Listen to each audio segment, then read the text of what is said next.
Every weekend, millions of people gather around glowing screens. They shout. They celebrate. They argue. They feel adrenaline surge through their bodies. Because a group of athletes is competing somewhere far away. Some fans paint their faces. Some cancel family plans. Some genuinely experience emotional highs and crushing lows, based entirely on the outcome of a game. There is another group of people watching all of this from the outside. Detached. Almost confused. They don't feel the pull. They don't feel the urgency. They don't feel the emotional storm. If that's you, you've probably wondered at some point, why don't I care? Is something wrong with me? Am I missing some fundamental human experience? Today, we're breaking down the psychology of people who don't obsess over sports. Not from a judgmental angle. Not from a superiority angle. But from a neuroscience, evolutionary, and identity perspective. Because what you're about to discover is that not caring about sports may reveal something very specific about how your brain processes identity, reward, empathy, and meaning. And once you understand this, you'll never see sports culture, or yourself, the same way again. But to understand why you don't care, we first need to understand why so many people care so much. For most of human history, survival depended on one thing: belonging. If you were part of a tribe, you were protected. If you were cast out, your chances of survival dropped dramatically. Your brain evolved to treat social belonging as a survival necessity. Rejection activates the same neural pain circuits as physical injury. That's how serious it is. Now fast forward to the modern world. We no longer fight predators together. We no longer hunt in coordinated groups. But the tribal wiring remains. Sports became a socially acceptable outlet for tribal instinct. When someone says, "That's my team," what they're really saying is, "That's my group." The brain responds accordingly. Group identity activates bonding chemicals. Shared chants synchronize heart rates. Collective celebration strengthens social glue. But here's where things become interesting. Not everyone's brain prioritizes group identity equally. Some individuals have a stronger independent self-structure. They derive stability from internal identity rather than group affiliation. They don't feel the same urgency to merge into a collective emotional wave. And if that describes you, it doesn't mean you lack social capacity. It may simply mean your identity is structured differently. But tribal identity is only one layer. Underneath it, there's chemistry driving everything. Now let's go one layer deeper. Under tribal belonging lies chemistry. Specifically, dopamine. Dopamine is often misunderstood as the pleasure chemical. But that's not entirely accurate. Dopamine is the chemical of anticipation. It spikes not when you receive a reward, but when you expect one. Sports are built perfectly for this.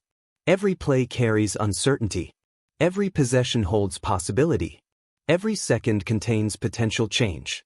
And uncertainty is dopamine's favorite trigger. When a game is close, the brain releases small bursts of anticipation over and over again. It becomes a loop. Predict. React. Repeat. This pattern is known as intermittent reinforcement. It is the most powerful behavioral reinforcement schedule in psychology. It's the same structure used in gambling machines. You don't win every time, but you might, and that might keeps you hooked. Now here's the crucial part. If you don't feel pulled into that loop, it doesn't mean your dopamine system is weak. It likely means your dopamine responds more strongly to different triggers. Some brains are more stimulated by long-term progress, mastery of complex skills, creative breakthroughs, intellectual discovery.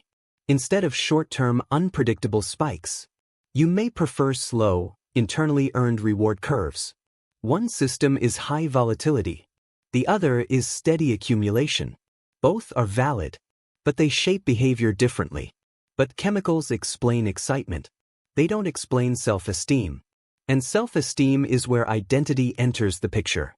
There is a psychological phenomenon known as basking in reflected glory. When a team wins, fans say, "We won." Notice the language. But when the team loses, "They lost." This subtle shift protects self-esteem. Victory is absorbed. Defeat is distanced. It's an efficient emotional strategy. It allows people to experience triumph without personal risk. And there is nothing inherently wrong with that. But individuals who don't obsess over sports often derive self-worth differently. Their identity is less attached to external group outcomes. Instead, it's tied to personal growth, effort, competence, or contribution. They don't gain emotional elevation from someone else's performance. They prefer earned elevation. That creates a different emotional pattern. Less dramatic highs. Less dramatic lows. More stability. It's not about being superior. It's about the source of validation. External reflection versus internal construction. And the source you rely on shapes your emotional life over time. But identity isn't the only difference. What about empathy? Empathy is not infinite. It is a limited cognitive resource. When you invest deeply in one narrative, you naturally invest less in another. Sports fans practice emotional engagement regularly. They feel stress during close games. They feel pride during victories. They feel anger during controversy. That repeated emotional rehearsal strengthens certain empathic pathways.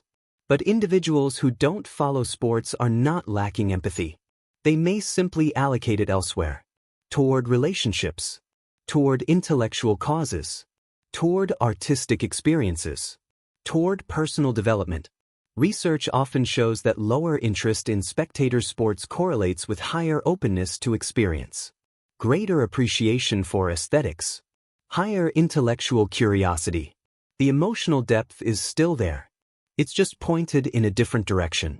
But sometimes, not caring isn't wiring. It's memory. For some individuals, indifference towards sports has emotional roots. Perhaps competition felt humiliating. Perhaps athletic spaces felt socially threatening. Perhaps performance-based hierarchies created discomfort. The brain is adaptive. If an environment repeatedly threatens self-worth, the brain reduces emotional investment. It disengages, not as weakness, but as protection. And over time, that disengagement becomes indifference. But for others, there was no trauma, no negative experience. They simply never found it stimulating. And that too is valid. Not every brain is drawn toward the same stimuli. Variation is normal. But the deepest difference isn't about trauma or dopamine. It's about how you define meaning itself. Sports provide narrative meaning. Underdog stories. Rivalries. Dynasties. It's real-time mythology.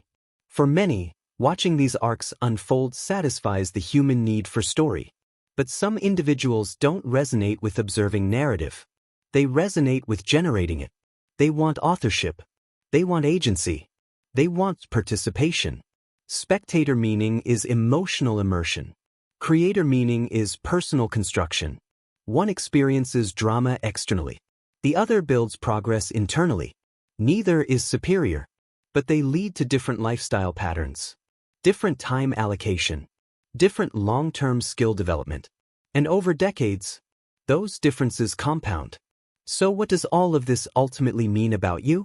If you don't obsess over sports, it may indicate lower tribal intensity, more internally anchored identity, different dopamine calibration, selective empathy allocation, preference for authorship over observation.